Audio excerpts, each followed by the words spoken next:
बैठे भगवान ने, अरे शरीर ने बांटन लग रहे। परमात्मा ने वहां जाकर कहा भी स्नान करूंगा मैं बिजली खां, क्योंकि वहां का मालिक प्रबंधक वही था। बिजली खां मैं स्नान करूंगा बहते पानी में। वहां एक आमी नाम की दरिया बहा करती थी। कहते हैं भगवान शिव ने श्राप दे रखा था, वह सूख की गई थी। बिजली खां पठान ने कहा कि प्रभु आपके स्नान के लिए बाहर से पानी मंगवाया है, यहाँ पानी कुएं का भी नहीं रहा अच्छा, और यह इसका दरिया भी सूखी पड़ी है प्रभु, इसमें जल नहीं है। तो परमेश्वर ने कहा भी दिखाओ कहाँ है वो सूखी नदी कहाँ है। उस नदी बिल्कुल जहां पर परमात्मा का ने जो शरीर गए थे उससे से ज्यादा 400 फुट की दूरी पर, बल्कि 250 फुट की दूरी पर अब वो नदी आज भी विद्यमान है। ये दास 3 बार संगत को साथ ले जाकर देख कर आया, उनको दिखा के लाया और दृढ़ विश्वास हो गया उनको कि सचमुच गुरुजी जो कहते हैं वो सत्य है। तो वहां जाकर परमेश्वर खड़े हो गए और सेना भी गणी, दर्शक भी निरे जा रहे। वहां काशी से भी, बनारस से आगे, रुद्र के क्षेत्र के आगे भी कैसे शरीर छोड़ेगा। तो वहां आकर के परमात्मा ने उस नदी पर ऐसे किया था जैसे ट्रैफिक का सिपाही करा करे, जिधर से बुलानी हो चलने देनी हो ऐसे कर दे, वो सारी खखाट उठा देती है ट्रैफिक। ऐसे परमात्मा ने वहां खड़ा होकर ऐसे कर दिया।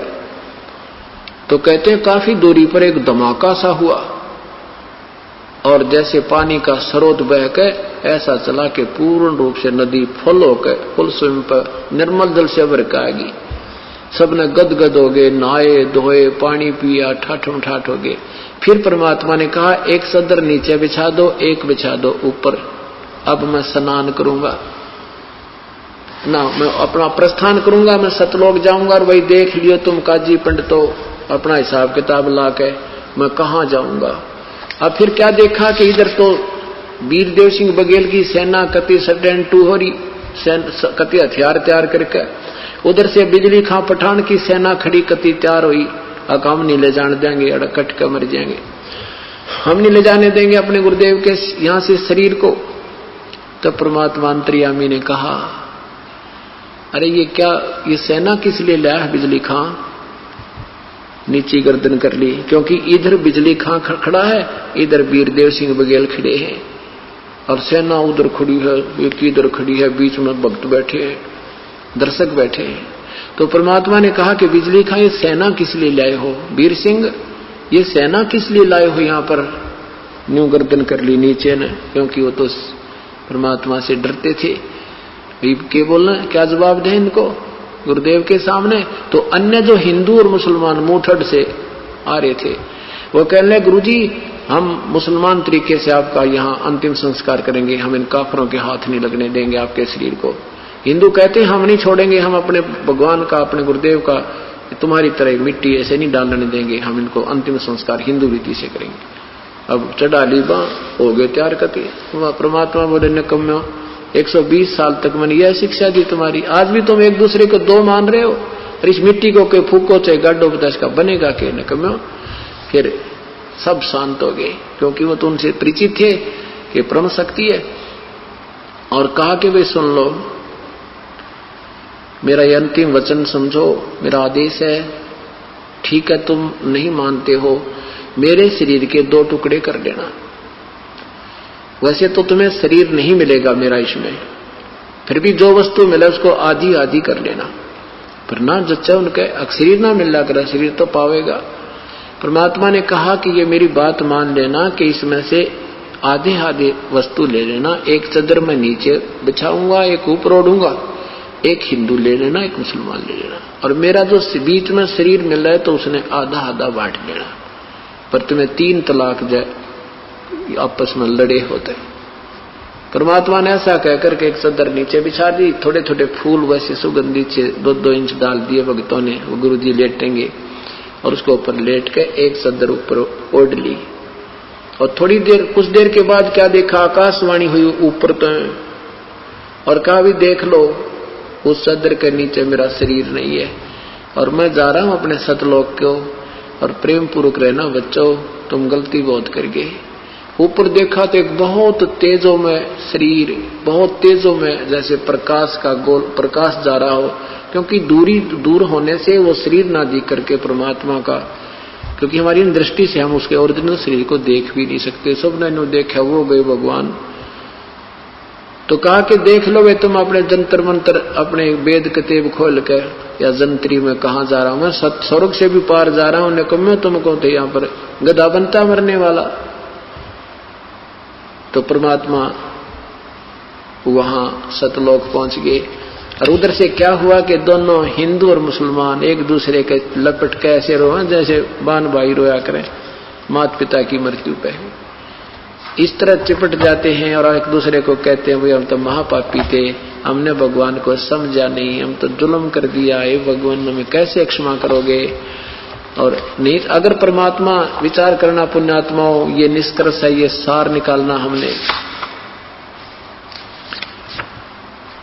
ये सार निकालना, अब इसका निष्कर्ष निकालना है कि जैसे भगवान श्री कृष्ण जी ने प्रयत्न किया था, 3 बार शांति दूत बनकर गए थे कौरव पांडवों के युद्ध को समाप्त करने के लिए, युद्ध न हुए, लेकिन श्री कृष्ण जी काल के सामने फेल हो गए।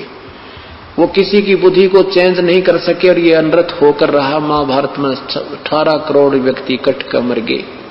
और यदि परमात्मा कबीर साहब उस दिन अपनी समर्थता का प्रमाण नहीं देते तो हिंदू और मुसलमान का गहरा युद्ध छूट जाता, ना जाने कितने दुनिया मर जाती। अपनी समर्थता प्रतीक दिया कर करके उनको सोच लीला दिखा के और उसको ऐसा प्यार बढ़ा दिया, रोम और सीने का लगावे। बिजली खां पठान ने कहा भी ठीक है, गुरुदेव का आदेश था, एक सदर हम ले लेते हैं, एक तुम ले लो हिंदुओं। आदे क्योंकि शरीर के पूरा शरीर जितना होता, इतने सुगंधित फूल हो गए, उस शरीर के बदले में उतने ही शरीर के तुल जितना उस चद्दर ऊपर लिपटी हुई थी, लोड रखी थी, उस शरीर जितने इतने सुगंधित फूल पाए परमात्मा नहीं पाए। आधे फूल हिंदुओं ने एक चद्दर, आधे फूल ही मुसलमानों ने एक चद्दर लेके, और बिजली खां पठान ने वही स्थान दे दिया, यहां बनाओ आपकी इच्छा और वहां ले जाओ काशी आपकी इच्छा। तो हिंदुओं ने भी, वीर सिंह ने भी कहा कि जब परमात्मा हमें एक करके गए हैं तो हम 2 नहीं होना चाहते। फिर भी क्योंकि अन्य लोग थे, कुछ लोग ऐसे थे भी ठीक है, तो अलग अलग आदेश है सतगुरु का, तो वहीं पर 100 फुट की आपस में फैसला नहीं है दोनों यादगारों का। आज भी प्रमाण है, आज भी प्रमाण है।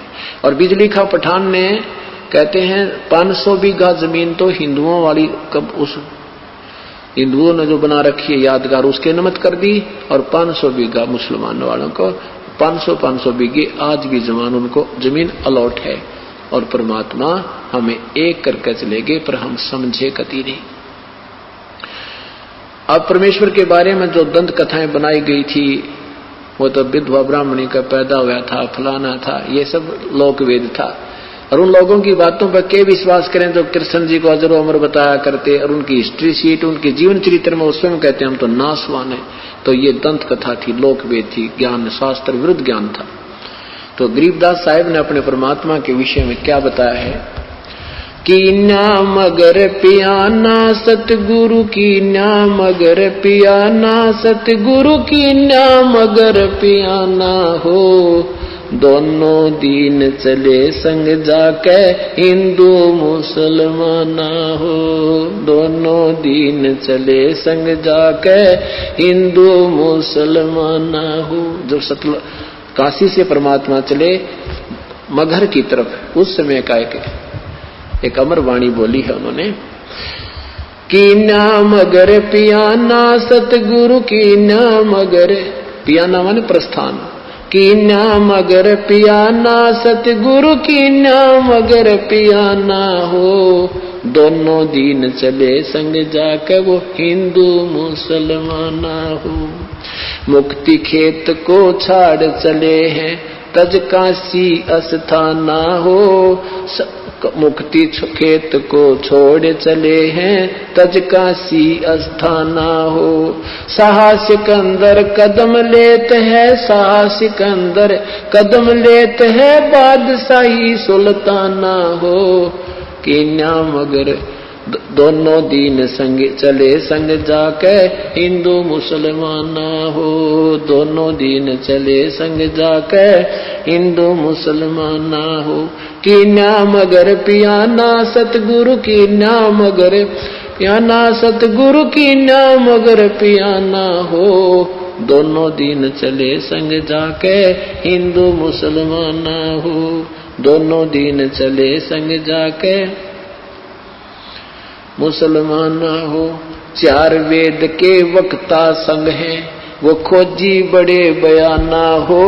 सालग राम सुरत सेवे वो ज्ञान समुद्र दाना हो। सठ दर्शन जाके संग चाले वो गावत वाणी नाना हो। अपना अपना इष्ट संभाले वो बचे पोथी पाना हो। चादर फूल बिछाए सतगुरु जो देखे सकल जिहाना हो। चार दाग से रहत जुलती वो अवगत अलख अमाना हो। वीर सिंह बघेला करे बीनती वो बिजली खान पठाना हो। दो चादर बख्शीश करी है दीन्या यो परवाना हो। नूर नूर नूर निर्गुण पद मेला ये देख बहे हैराना हो। पद लो नीन बहे अविनाशी पाए न पाए पिंड न प्राना हो। शब्द स्वरूप साहेब साहेब सर्वंगी शब्द शब्द समाना हो। दास गरीब कबीर अरस में उसकी फर्क धवज निशाना हो। परमात्मा जब सतलोक वहां काशी से चले मगहर के लिए वहां का वर्णन किया है कि वहां उनके अपने अपने जादू जंत्र वाले पोथी पत्रे ले लेकर अपने अपने भगवानों के गुण गाते हुए जा रहे हैं। तो वहां जाकर देखा परमात्मा दो चादर बख्शीश करी है। दो चादर बख्शीश करी थी, ये बख्शीश दे दी तुम्हें, तुम प्यार की बख्शीश है तुम्हारे लिए। और दीन आयो परवाना हो, ये प्रमाण देगे कि मैं समर्थ हूं। पद लोलीन बहे अविनाशी होए अपने सतलोक को चले गए वो अविनाशी परमात्मा। और पाए पिंड न प्राणा हो, उनका कोई शरीर नहीं मिला। शब्द स्वरूप, शब्द स्वरूप माने वो शब्द स्वरूपी राम, ये कबीर परमात्मा है। शब्द स्वरूपी साहेब, साहेब कहो राम कहो, ये शब्द स्वरूप राम भी कबीर परमात्मा। शब्द स्वरूप माने अविनाशी। अब क्या बताते हैं कि इस काल के डर से, काल की हिदायत से ये दुर्गा को इतना सख्त कर रखा है, स्ट्रिक्ट कर रखा है इस काल ने कि यहां से कोई प्राणी चला नहीं जा मेरे लोग तय। तो इस दुर्गा ने ये पहले तो ये अन्य अप्सराओं को भेजती है ऋषि संतों के पास, या कोई और कारण से, जैसे किसी भी कारण से उनका आपस में कोई मुटाव या भक्ति भंग करके छोड़ती है। तो कहते हैं परमात्मा के सामने स्वयं वो दुर्गा, क्योंकि इस भगवान को पहचान नहीं पाते। अब अगर ये पहचान ले कि ये कबीर परमेश्वर है तो इनका कलजा पाट गया कि ये सचमुच वही पूर्ण परमात्मा है। तो ये इनको ऐसा ही संत समझते हैं। तो कहते हैं ये दुर्गा खुद आकर के और एक सुंदर स्त्री का रूप बना करके उसको, भगवान को रास्ते में, यहां से चलने के बाद बड़ा बखेड़ा शुरू होता है। यहां से जब साधक जाता है, अगर सतगुरु शरण है तो फिर तो कोई खतरा नहीं, परम संत साथ होगा। और जब वो परमात्मा अकेले जा रहे थे तो फिर उसमें उन्हें सोची वैसे भगत जा रहा है और इसको काबू, कंट्रोल करो, कंडम करो। क्या बताते हैं, देखा मगर जहूरा सतगुरु, देखा मगर जहूरा सतगुरु, देखा मगर जहूरा हो। काशी में कीर्ति कर चाले वहां मिले नूर में नूरा हो। काशी में तो अपनी कीर्ति बना के महिमा गा कर चले गए, अब वहां से वो नूर परमात्मा का यानी तेजो में शरीर अपने वास्तविक स्थान सतलोक में पहुंच गया। आदि माया आदि अरस से उतरी बनी अप्सरा हूरा हो। हम तो बरे कबीर पुरुष को तू है दुल्हा पूरा हो। माया कहे कबीर पुरुष से देखो बदन जहूरा हो। अर्श विमान स्वर्ग में मंदिर भोग हमको सूरा वो। कहे कबीर सुनो री माया क्यों कुटिल नजर तुम घूरा हो। जिन